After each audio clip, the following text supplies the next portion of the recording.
Acara ini dipersembahkan oleh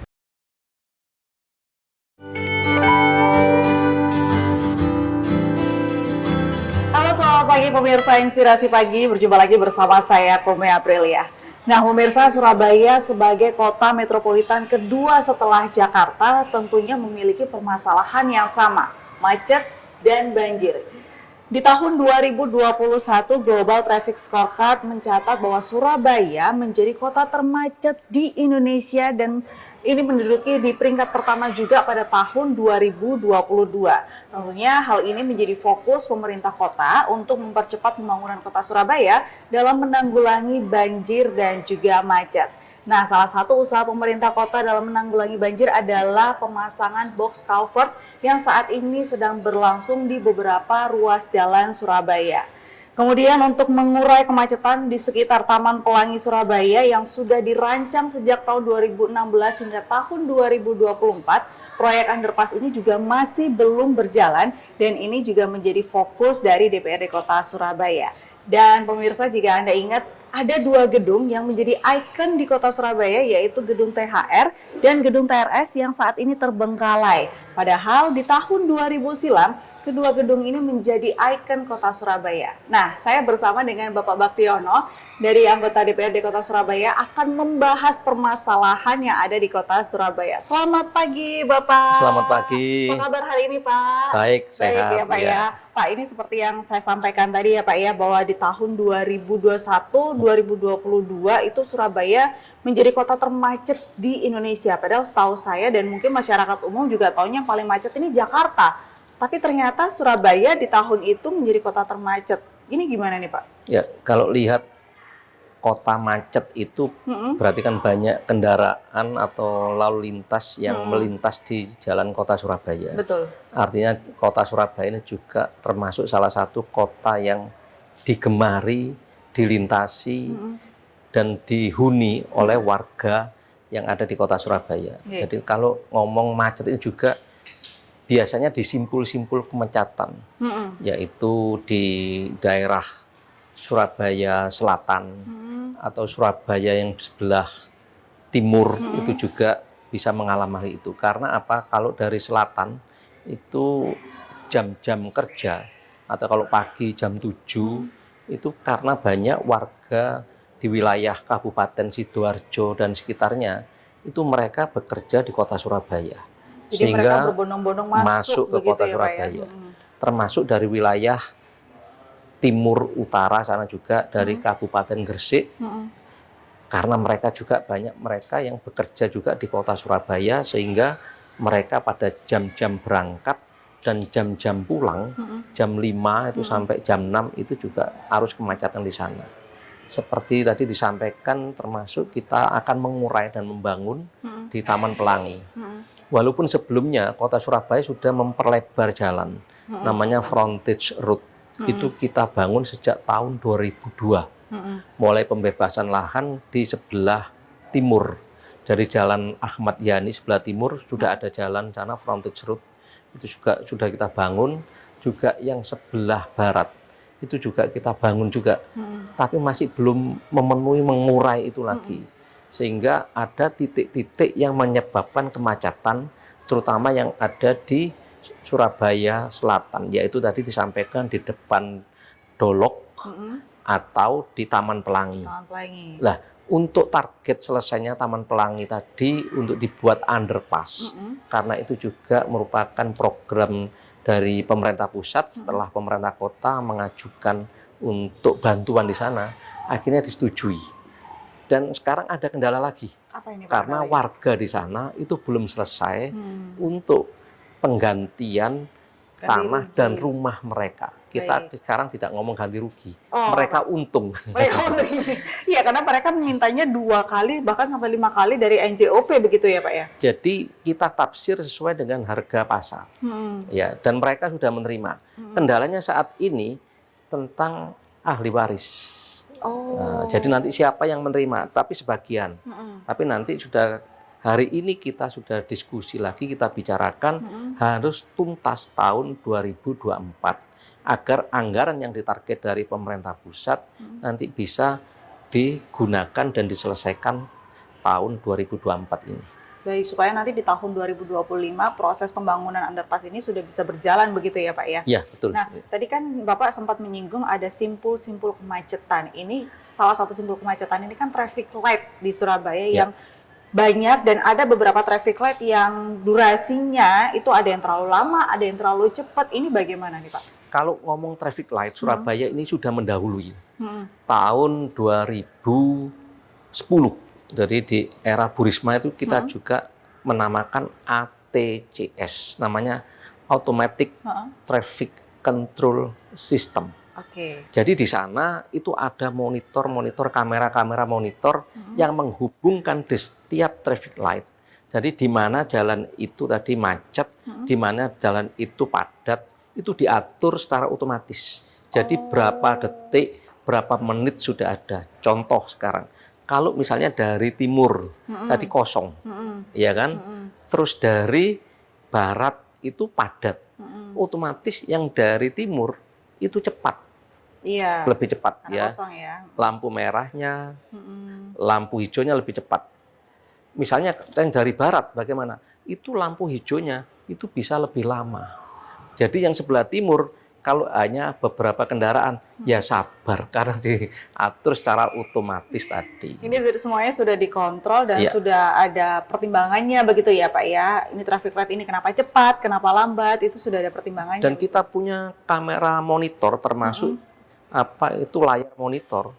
Kalau dahulu yang saya sampaikan tadi ATCS-nya itu di lantai 6 di taman dekat balai kota, jadi bisa wali kota sekarang juga bisa melihat secara langsung, dari dinas perhubungan bisa melihat secara langsung, sekarang dipindah di terminal Beratang, itu terkontrol semua, di ruas-ruas jalan, termasuk yang ada di perempatan, semua jalan di kota Surabaya terkontrol, ada juga petugasnya, tapi juga pakai sistem tadi, namanya Automatic Traffic Control System.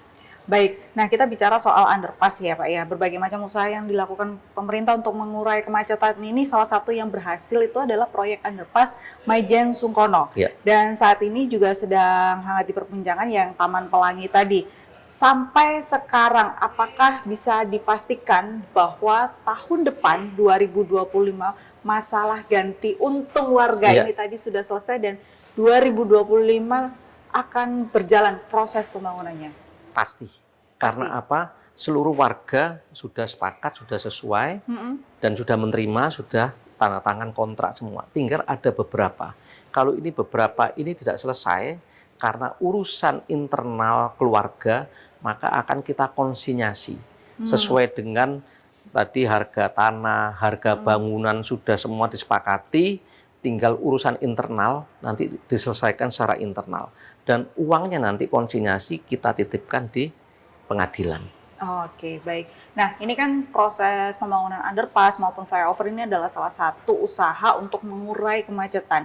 Kemudian, apakah bisa dipertimbangkan untuk pengalihan dari kendaraan pribadi ke kendaraan umum, transportasi umum? Jadi kan salah satu faktor kemacetan ini juga banyaknya kendaraan yang ada di jalan raya. Nah, untuk mengurangi kendaraan yang ada di jalan raya ini berarti kan memang kita harus merubah habit masyarakat ya Pak ya. Dari yang tadinya menggunakan kendaraan pribadi, mungkin bisa beralih ke kendaraan umum, transportasi umum. Tapi apakah transportasi umum di Surabaya sudah bisa menjadi transportasi yang aman, yang nyaman, kemudian terjangkau secara ekonomi, secara harganya? Karena kalau misalkan dipikir-pikir daripada kita naik bus, ternyata lebih mahal nih. Ya udah mendingan naik kendaraan pribadi aja yang lebih murah. Ya kan kalau seperti itu jadi susah merubah habit masyarakat. Ini bagaimana Pak? Jadi kalau kita merubah habit ini memang tidak mudah ya. Kita lihat sejarah kota Surabaya. Sejak tahun 1940, 30, 40, 50 sampai 1970-an. Kita semua naik kendaraan umum. Apalagi di zaman penjajah dulu, makanya ada tram-tram itu. Dulu namanya listrik, karena saya pernah naik dulu. Dari Tanjung Perak itu ke Kebun Binatang, itu ada listrik atau tram, itu lewat tengah jalan. Seperti di luar negeri itu. Akhirnya di era Orde Baru, semua angkutan umum massal yang aman, nyaman, tadi berubah menjadi angkutan pribadi. Makanya waktu tahun 1970-an itu ada sampai demo di Jakarta, yaitu disebut Malari, Malapetaka, 15 Januari, itu karena warga di sana itu protes karena banyak kendaraan-kendaraan dari luar negeri untuk pribadi. Nah, sekarang bagaimana? Dampaknya sekarang. Dulu kalau di dekat Bank Indonesia yang di Tugu Pahlawan Kota Surabaya itu ada jalur namanya tram. Tram itu untuk jarak-jarak dekat. Jadi Surabaya ke Gresik, ke Sedayu, Lamongan. Yang jarak jauh lebih dari itu pakai kereta api. Dan termasuk di dalam kota ada namanya tadi tram listrik tadi, sudah pakai listrik. Nah, akhirnya semua menjadi kendaraan pribadi dan kendaraan pribadi tadi mudah untuk didapat. Ya, karena kita negara dijadikan negara konsumtif. Mudah didapat, apalagi sekarang. Cukup 15.000 punya KTP sudah bisa bawa pulang sepeda motor. Betul. Nah, cara merubahnya seperti apa? Pemerintah kota sudah berusaha, termasuk di era Bu Risma sampai Bu Surabaya tadi, cukup pakai botol aja. Cukup pakai gelas air kemasan. Supaya apa? Di samping supaya Surabaya bersih, bebas dari sampah plastik tadi, bisa ditukar.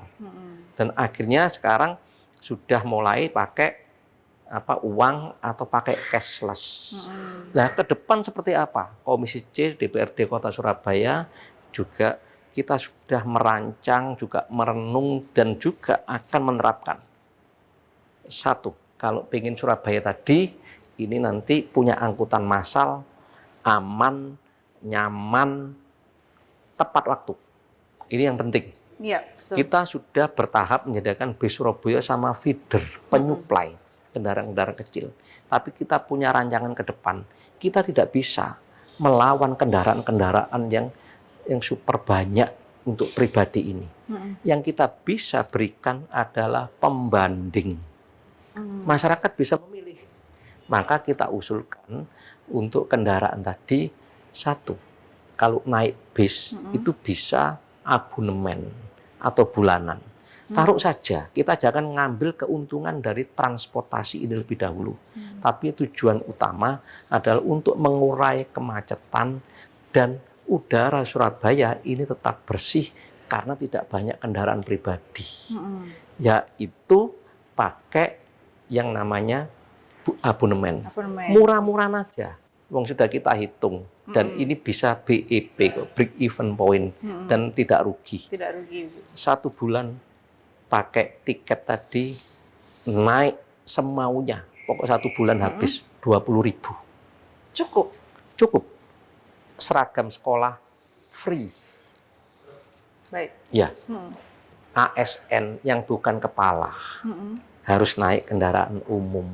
Jadi yang mungkin dari Sidoarjo, dari Gresik dan sekitarnya disediakan tempat parkir massal di pintu gerbang masuk kota Surabaya. Sana kan ada halaman luas. Dan mereka naik kendaraan itu cukup 20.000. Ini rancangan. Iya. Kenapa? Kalau kita naik sepeda motor ya sekarang, itu satu bulan itu minimal itu 200.000 untuk bensinnya. Untuk bensin. Maka ada pembanding.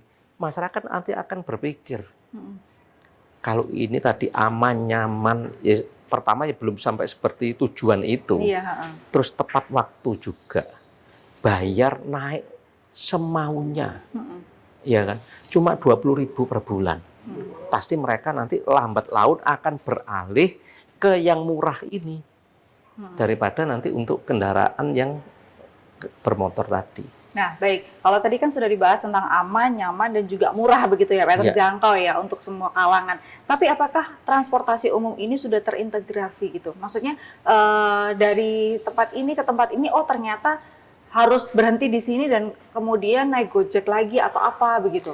Maka supaya terintegrasi untuk lewat jalan-jalan protokol yang besar, kita menggunakan bis tadi, bis Surabaya yang lower deck yang itu. Ya.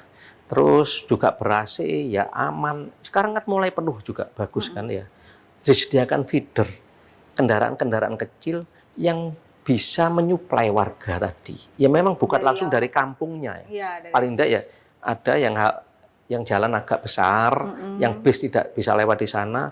Feeder tadi itulah yang menyuplai ke jalan-jalan protokol.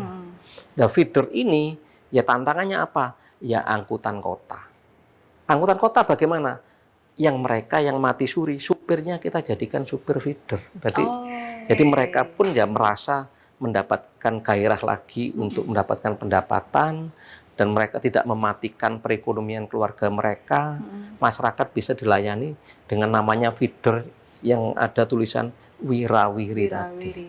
Baik, sejauh ini setelah ada feeder, kalau feeder ini kan baru ya Pak ya, baru mungkin sekitar berjalan 1 tahun ada Pak? 2 tahunan ini. 2 tahun ini ya. Sekitar 2 tahun ini sudah ada feeder, sudah ada bis Surabaya. Apakah sudah cukup mengubah habit masyarakat untuk beralih? Masih belum. Masih ini belum. Butuh waktu lama. Karena apa? Masyarakat ini sampai saat ini lebih senang mereka keluar dari rumah, dari gang-gang mereka, langsung naik motor. Makanya nanti ke depan kita punya rancangan tadi semurah mungkin, gitu loh. Kita tidak mengambil keuntungan BEP, break even point, maksudnya balik modal aja. Cukup untuk supir aja, ya, gitu untuk BBM, biaya apa itu, bahan bakar minyak atau bensin atau solar, termasuk untuk ban, untuk penyusutan sudah kita hitung, itu saja sudah bagus. Makanya tidak bisa langsung merubah karakter orang tadi dengan membalik tangan. Pasti mereka akan nanti berpikir kalau kita bisa hemat sampai 200.000. Baik. Ya daripada mereka nanti susah-susah itu. Baik. Nah, ini belum parkirnya tadi ya. Iya, betul. Parkir masih bayar untuk ini. Bicara untuk tempat parkir sendiri, apakah menjadi pertimbangan, misalkan begini Pak, kalau dari Sidoarjo ke Surabaya, masuk ke Surabaya mungkin beliau naik mobil ya, mobilnya harus diparkir dulu. Sementara parkir mobilnya ini per malamnya atau per harinya cukup mahal juga. Jadi setelah di total-total, kayaknya lebih mendingan naik kendaraan pribadi aja, karena tempat parkirnya juga mahal ini ternyata. Itulah yang juga kita rancang agar parkir di sana itu juga tidak mahal. Daripada misalnya mereka dari pintu gerbang kota Surabaya masuk, itu paling tidak butuh BBM bisa PP ya, kalau mobil itu bisa 2-3 liter. 3 liter. Iya, betul. Bisa 30.000. Iya. Lah kalau parkir di sana 5.000 tadi. Iya kan sehari mereka pasti pilih itulah kira-kira macamnya. Baik. Kalau tadi kita sudah berbicara tentang kemacetan dan sekarang kita bicara tentang banjir di Surabaya. Yang sebenarnya banjir di Surabaya akhir-akhir tahun ini aja ada banjir yang cukup lama. Kalau sebelum-sebelumnya hanya genangan air dan itu hanya hitungan jam sudah beres. Tapi sekarang ada banjir gitu dan ini berhari-hari gitu. Ini bagaimana nih Pak? Kalau tahun ini itu banjirnya berkurang. Daripada tahun lalu. Kalau tahun lalu itu sampai Surabaya Barat itu sampai mungkin satu dada gini, memang berhari-hari karena ada luapan di Teluk Lamong atau Kali Lamong. Itu kan sudah kita tanggul semua. Kita lihat semua di Surabaya ini kita sudah banyak berjajar-jajar box culvert itu kan. Betul. Itu untuk apa? Ya untuk penanggulangan ini. Nah, kalau banjir sampai sebesar itu, kita lihat aja. Karena Surabaya ini di dataran yang rendah, ya kan? Kalau mulai Nganjuk, Jombang, Mojokerto, sepanjang itu hujannya serentak, apalagi Prigen, terus Pasuruan sampai Bangil hujan serentak, apalagi terus malam permukaan air laut naik. Lah itu kita harus siap-siap. Contoh kemarin aja saya juga keliling, saya lihat Kali Wonokromo, Sungai Wonokromo, Sungai Brantas itu kita lihat. Itu sudah sampai mirip di permukaan. Kita tidak hujan loh, Surabaya. Itu berarti dari mana airnya? Ya dari barat, kota kabupaten lain tadi hujan ke sini. Semua muaranya kan masuk ke sini. Lah tinggal bagaimana kita mengatur buka tutup dam tadi. Termasuk koordinasi dengan dam yang ada di Mojokerto, dam di Jagir, itu juga harus buka tutup. Nah, oleh karena itu Surabaya juga membangun tadi box culvert besar tadi dengan ukuran maksimal. Jadi kedalaman dan lebar maksimal, semaksimal mungkin.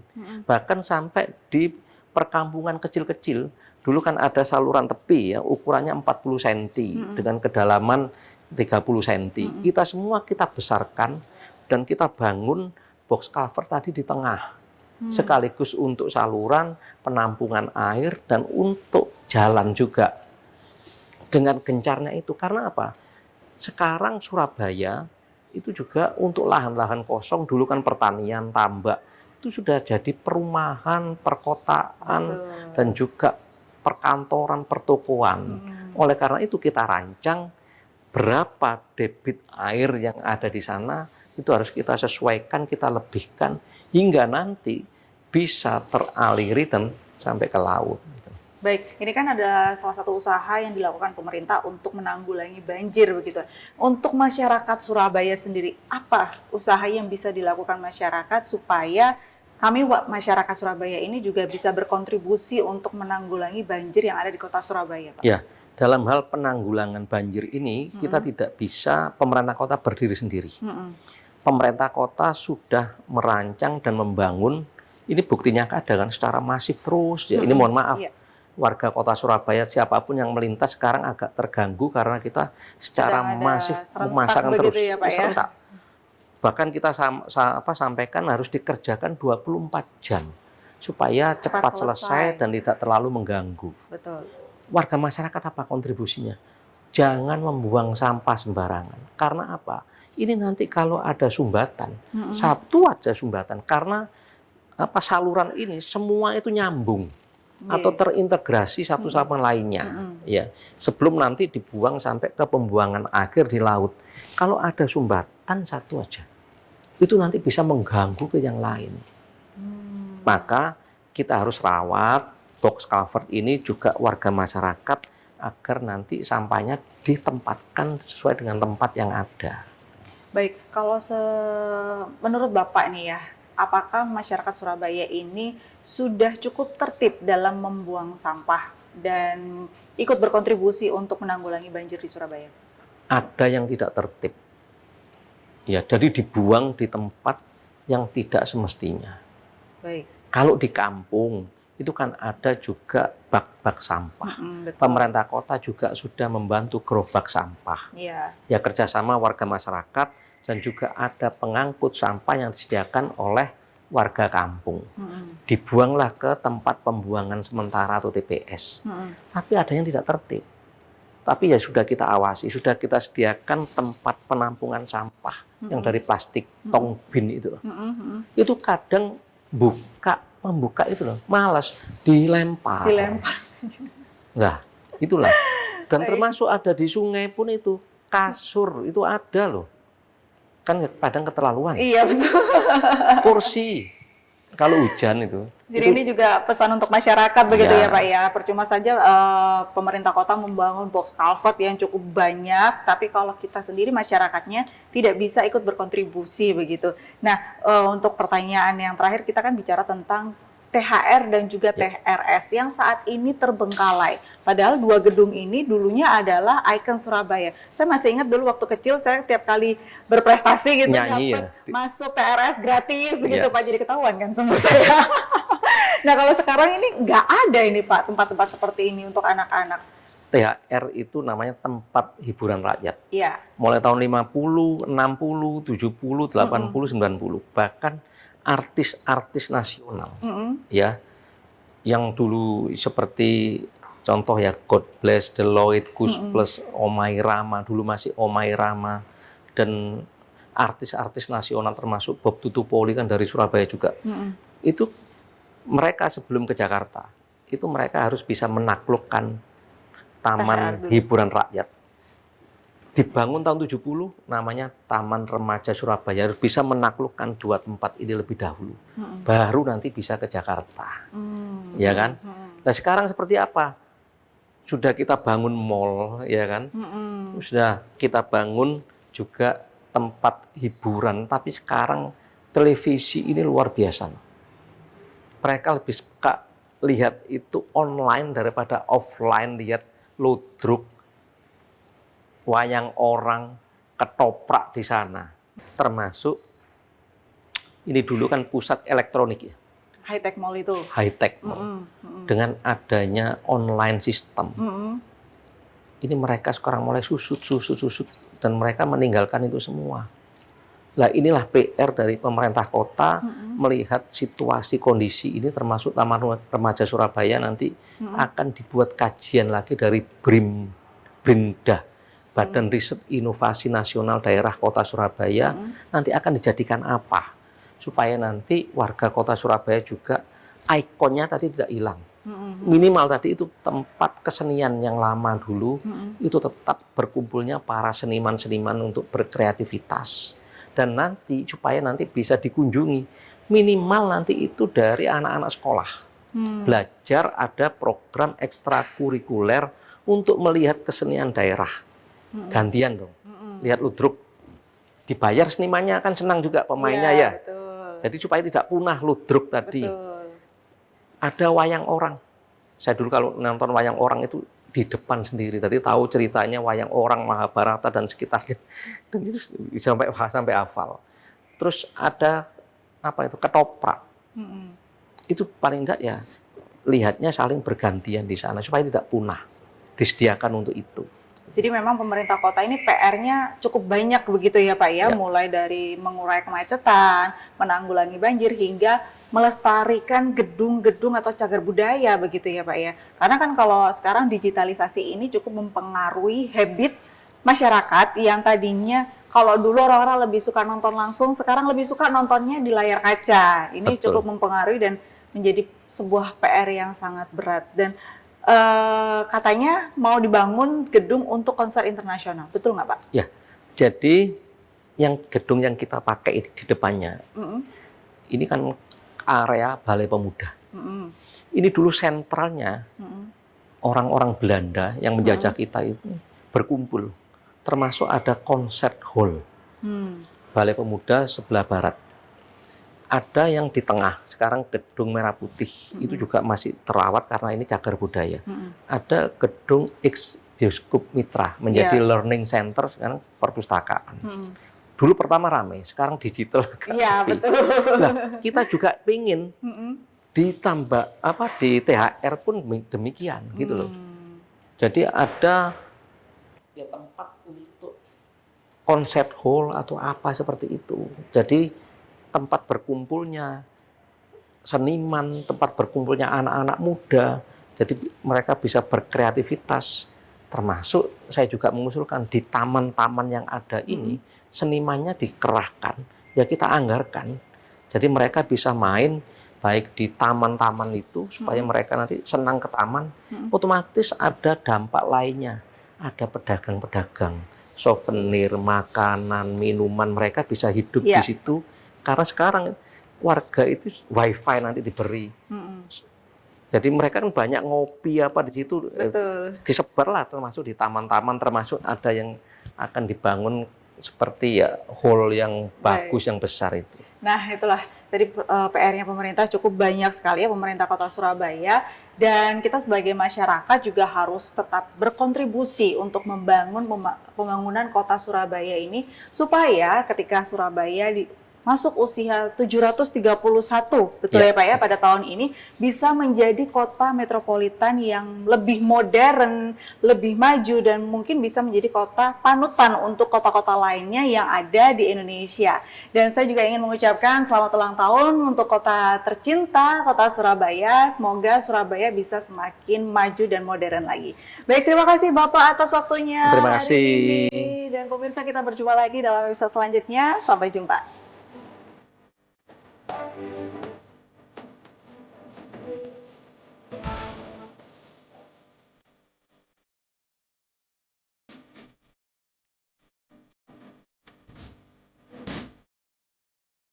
Acara ini dipersembahkan oleh